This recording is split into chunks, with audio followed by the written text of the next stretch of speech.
Hey class and Professor Beckett. My name is Bailey Wilson and the specific purpose of my speech today is to persuade my audience that painting is more than just a hobby.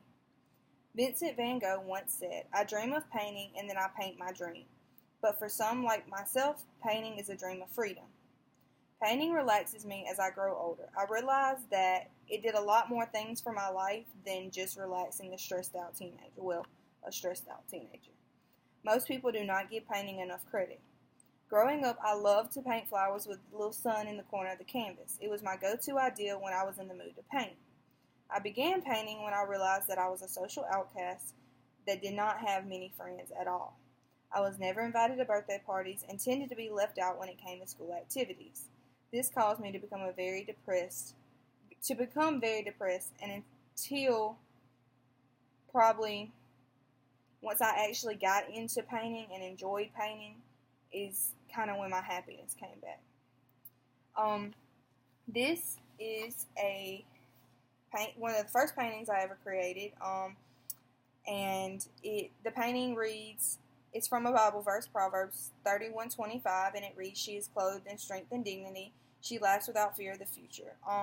This kind of means a lot to me because it is one of the first paintings, and it might look rough to a lot of people, but it's something close to my heart. Over the years, I have realized that painting is more than just a hobby. It is a way to express yourself and may also help with your well-being as well as your health. So the question that I ask y'all is, how is painting more than just using brushes to create pretty pictures? And I'm going to explain.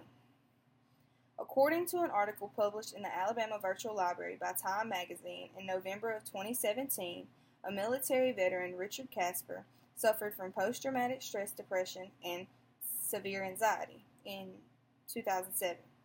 After antidepressants were not successful for Richard, he turned to painting and sculpting and became very happy and a joyful person. Not only is painting therapeutic to some who may suffer from mental problems, but it is also beneficial to some who may suffer from physical problems like becoming blind. According to the American Journal of Art Therapy published in August of 1993, a case study on a 55-year-old English woman named Lindsay, who has been blind since the age of 3, was a client of a system created by Rosalind Benjet called the No-Fail system. This system, with the help of many art therapists, basically help create beautiful artwork from an individual that has been blind for 50 plus years. Using this system caused Lindsay to release tension and increase self-awareness through art, according to the article published within the Alabama Virtual Library. As we see, art can be a healing technique, but it can also become a hobby that helps out the less fortunate. In 2013, PR Newswire of New York published an article within the Alabama Virtual Library about students raising money through a canvas auction. Multiple schools in the Atlanta area auctioned off paintings in the ATL airport to raise money for art supplies within their schools. These schools they have a lot of funds, but when it comes to the funds, it's not put in the place that some kids need it to be, like art and other hobbies. This auction that the kids put on at ATL Airport raised tons of money for the local schools in the area, and it really was a good beneficial thing for the kids, as the article read. In conclusion, painting is more than just a few strokes on a canvas with a pretty color, or even pictures of flowers and with the sun in the corner. Painting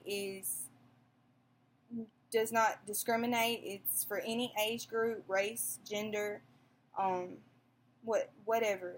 It's for everybody. Creativity does not discriminate, and the opportunities that come with painting can benefit the mentally and the physically challenged as well as the less fortunate. So I hope that y'all, as my audience, will look deeper into the aspect of therapeutic painting and finding a hobby that you truly enjoy like I have.